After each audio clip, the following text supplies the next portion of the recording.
Dealing with difficult people doesn't have to be difficult. I used to be so scared to deal with difficult people that I would avoid conflict at all costs. And you know who I'm talking about. Those difficult customers or difficult conversations in intimate relationships with boyfriends, girlfriends, with friends, or people who get angry or people who don't listen. And I was so scared of these people that sometimes not only I would avoid talking to them, I would even avoid looking at them at all costs. I just wouldn't want to go there. I was really scared of them. And then I realized actually that I wasn't scared of them. I was scared of my own sensations in my body because I wouldn't be able to handle conflict. So today I want to tell you how I deal with conflict. What do I do? Because there is a simple little trick that really works. It's magic. And I want you to have that access and start practicing. Start practicing because really difficult people or dealing with difficult people doesn't have to be difficult. Beautiful day, unlimited sparkle.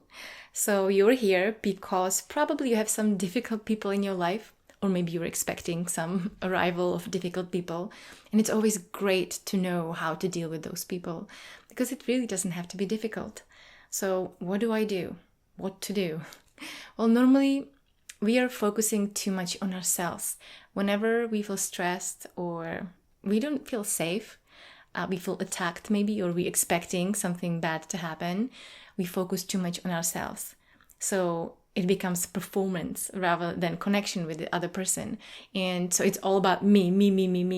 And I mainly focus on looking good, being right, not saying anything wrong, and all these things. I'm sure you can relate. And I recently made a video about how to really relax around people. So I'm leaving you a link in the description so you can watch that if you want. Today, I want to tell you a simple trick, really simple trick. Because the magic of dealing with difficult people is in not having any judgmental tone. But how do we do that when we actually have some judgments about other people? And I know that when we're dealing with people who are maybe angry or difficult, there is usually some judgments arising. And this actually happened recently to me, that I had a huge insight, and that happened in acro yoga. If you do know what acro yoga is, it's something like yoga, but you have one person as a base and they have another person or more people on top doing some sexy poses, yoga poses. So I was playing with my friends, and actually I was watching a couple of my friends doing acro, and I was talking to them. And I was just noticing them, and I was noticing the way they were answering my questions. And it was super interesting because at some point when I noticed something spot on, they started laughing and the whole structure just collapsed. And this is so revealing because this is exactly what happens when we deal with difficult people. The trick is to find just one thing that we notice without any judgment. Because usually when we're dealing with difficult people, we're fighting.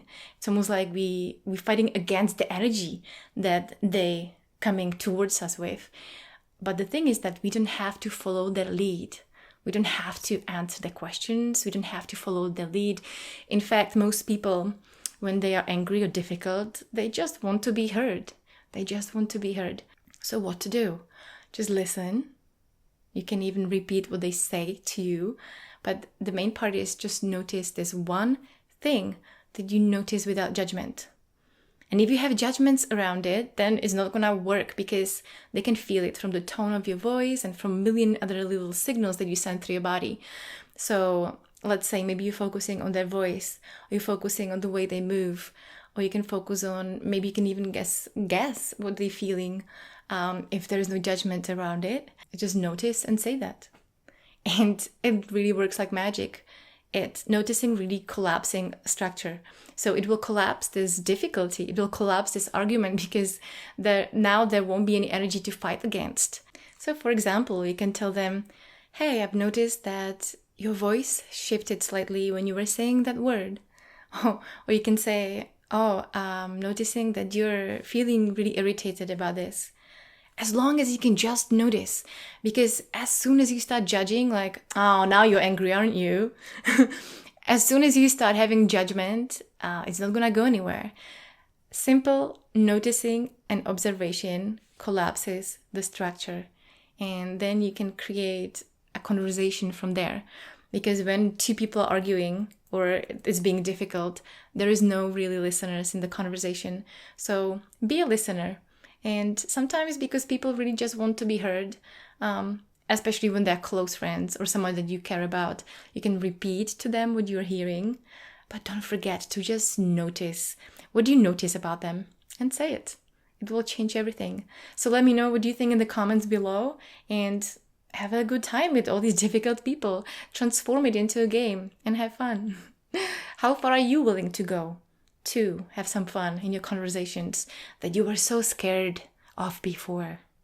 And one last thing, not only that it collapses the structure of the other person, it also collapses somehow these uncomfortable sensations that you may be feeling just by being around that energy. So it just collapses everything. Wow.